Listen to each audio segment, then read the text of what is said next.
my desire for a father figure in my life was so intense that I started to tolerate certain things that no kid should tolerate, that no kid should experience. So I would get picked up on a Friday afternoon at 4 o'clock and we'd go straight to the bar. And I spent hundreds of hours in a bar. At times I was hidden behind the bar counter because no kids allowed in the bar, and they would feed me jerky. And my dad was a musician, an amazing man, a phenomenal man. He was a civil and mechanical engineer. He was a pilot. Amazing guy, so charismatic. I mean, I loved him. I can honestly tell you that it was not a day in my life that I did not like him, but I hated who he was. But God had a hope in me, and I started praying for my dad when I was 6. Change him, change him, change him.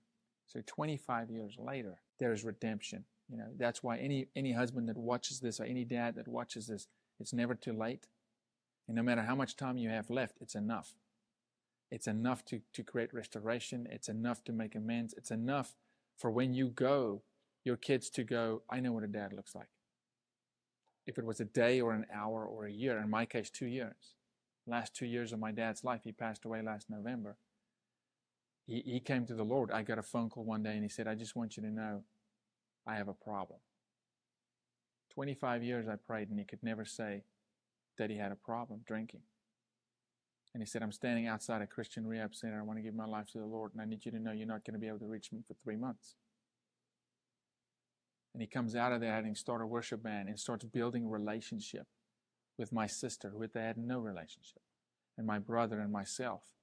And I traveled to South Africa, and here's a guy so anxious. He called me and said, I need to tell you about Jesus. And I said, Dad, I know. He's like, no, you need to listen. I need to tell you about Jesus. Watch the Father Effect movie for free on YouTube.